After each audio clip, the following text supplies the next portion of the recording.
Good morning, ladies and gentlemen. Welcome to Professor Ming's Strategic Insights. On August 21st, Xi Jinping, the Secretary General of the Chinese Communist Party, paid a visit to Tibet, Xizang, to celebrate the 60th anniversary of the establishment of the autonomous region of Tibet. They called it the Tibetan Autonomous Region. Along with him, Xi Jinping brought a fair size of group. After the ceremony, several members of the group went to visit various places of Tibet. Some went to the urban side to see a construction. Some to visit and inspect the army. Some visit the peasant family, and so on and so forth. But among the visits of these members, one person caught my special attention, whose name is Hu Chunhua. According to the official news, Mr. Hu Chunhua paid a visit to the so-called Yarlangcangpo hydropower station project. This is a long name, so let me shorten it. Let's just call it a YT River and the YT project. YT River is a very long river. It's a big river. It flows from the southern part of the Tibet and all the way into India. In India, they call this the Brahmaputra River. It is big and the water flow is huge. So it's important to both countries, both China and India. It is reported that Xi Jinping went to the place himself, and he inspected the area and he handpicked the site for the project. So it is important. And Premier Li Qiang visited the site a few months ago, and this time it is Hu Chunhua who paid a visit to the site.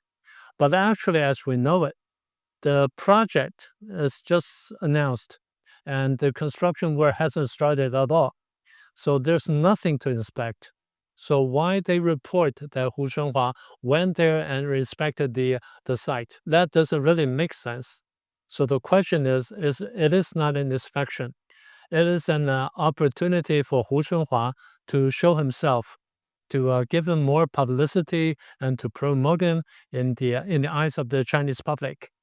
In other words, it's an exposure of high level, as a high-level exposure for Hu Chunhua. I'm sure that most viewers are not familiar with Mr. Hu Chunhua. Let me give a brief introduction. Hu Chunhua came from what we call the Communist Youth League of China, short as CYLC, Communist Youth League of China. This league, you can tell by the name, it is a reservoir for the talents for the Communist Party.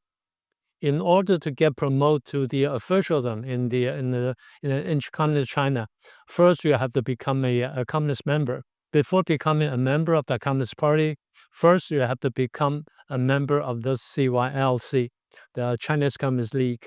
So it's like a preparatory team for the Communist Party. So that's important. Hu Chunhua worked many years in this CYLC, and eventually he became the first secretary of this organization. So he's like the top of the echelon to be picked into the Communist Party and become one of the party leaders. And that's basically that's a career map for this person. We have to go back to history a little bit. In 1989, there was a Tiananmen massacre. Before and after that, Deng Xiaoping purged two leaders in a row. Both Hu Yaobang and Zhao Ziyang. After the two purges, Deng Xiaoping decided to reestablish or to rebuild the top echelon of the Communist Party, and he adopted a new method to pick the successor or successors for the party. He invented the practice called selecting the successors 2 generations ahead, meaning Deng Xiaoping picked Jiang Zemin to succeed him. Then he picked Hu Jintao for Jiang Zemin, meaning that Hu Jintao would succeed Jiang Zemin after Jiang Zemin finished his 10-year tenure. And then Jiang Zemin got to pick his successor 2 generations ahead, and he picked Xi Jinping and then other people. Then Hu Jintao came to power. He got a chance to pick successors 2 generations later. So he picked Hu Chunhua and another guy by the name of Sun Zhengcai. So Hu Chunhua was supposed to succeed Xi Jinping in the year of 2022 on the 20th Party Congress. But we all know that Xi Jinping refused to step down and to remain in power. That's why Hu Chunhua did not get to succeed Xi Jinping in the year of 2022. Although Hu Chunhua did not get a chance to succeed Xi Jinping as the Secretary General of the party, but supposedly he remained the post of the membership of the Politburo. So he was one of the 24, 25 people organ. But somehow, for a strange reason, he voluntarily rendered his resignation. He resigned his post as the member of the Politburo voluntarily.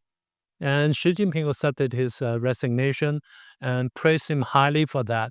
Then Hu Chunhua was appointed to serve as the vice chairman of the Chinese People's Consultative Conference, short as CPCC.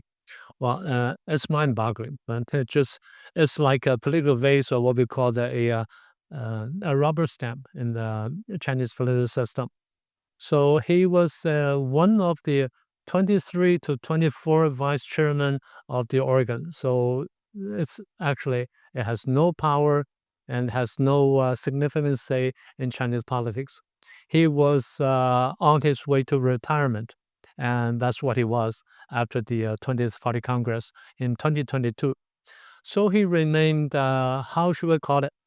He remained very low profile for several years, but things have come to a change in last year. So this is where peaking knowledge comes into play. In July 2024, they held the third plenum of the party congress, and rumor has it she got sick during the session. Then there were some commotions in the top echelon of the Chinese political arena, and somehow Hu Chunhua became active. On October the 8th, 2024, he published an article on People's Daily entitled something like insisting upon the party's leadership on CPCC, Chinese People's Consultative Conference. Well, that's for sure. But anyway, it's kind of unusual for him to have an article or have an essay published in the People's Daily. So, like I said, it's unusual. And on the same year, December the 12th, he went to Spain for a conference on behalf of Mr. Han Zheng. It's a symbolic figure in the Chinese political system. But anyway, it's important and it's kind of unusual for a person like Hu Chunhua to replace Han Zheng to visit Spain and meeting all the high-ranking officials and even the military officers in Spain. And more importantly, in April this year, 2025, Hu Chunhua paid a visit to Africa, Niger, Cote d'Ivoire, and Senegal. Again, that's very unusual. As we pointed out earlier, the official news intentionally reported Mr. Hu Chunhua's visit to the YT project, and after that, he visited Changchun, Jilin province, one of the northeastern provinces in China. He visited and inspected an international exposition. They called it China and Northeastern Asia Exposition. And during that visit, he was accompanied by 3 top officials of the province, number 1 guy, number 2 guy, and the number 4 guy. Again, that's very, very unusual. That's a very unusual treatment for a political figure like that. And there's more to it. And about the same time, we noticed that several official news media, they try to use Hu Chunhua's name or part of his name in their reports or in the title of their editorial. For instance, on August the 18th, the New China News Agency printed a long essay and using part of his name as the title. And on 21st, the People's Daily using his name, part of his name as part of the title.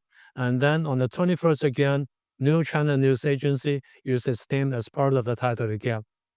Again, this is very unusual. We have been repeatedly telling you that the Chinese communists pay much attention to propaganda. So in their political language, they don't really use people's name, especially leaders' name, for this kind of efforts, be they made the title or part of the subtitle or whatsoever, or to cite his name frequently. Usually, that's a sign of publicity or a sign of promotion. So this is not accidental. It is intentionally arranged.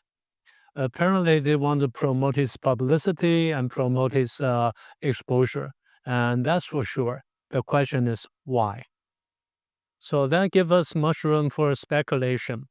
Given that kind of publicity and promotion by the official news media, that means Mr. Hu Chunhua is likely to re-enter the Politburo or even being promoted to the member of standing committee of the Politburo. So that means that will lead to some kind of personnel reshuffle of the highest organ of the Chinese Communist Party. The questions: who will he replace, or who will be purged from the Politburo or from the standing committee of the Politburo? And then we can further speculate: could there be a possibility that Hu Chunhua will replace Xi Jinping sometime in the future? Meaning that Xi Jinping will step down ahead of time, again, sometime in the future. There are all kinds of rumors about Xi Jinping's political trouble or the kind of political challenges he's facing, especially from the CYLC, the Communist Youth League of China, and led by Hu Jintao and Wen Jiabao. That kind of rumors have been around, and we talked about that before. We don't know for sure. Anyway, we cannot rule out the possibility. So the first thing for us to watch is the fourth plenum in the coming October. Should Hu Chunhua re-enter Politburo or even being promoted to the standing committee of the Politburo, that means there will be a personnel reshuffle, and then probably we can expect more after that. But anyway, that's so much for today. So that's all I want to share with you today. I hope you like today's program. Oh, do remember to click the icon bell so that you can get a simultaneous notification. Share it with a friend and subscribe to our program if you haven't done so. I'll see you next time, guys.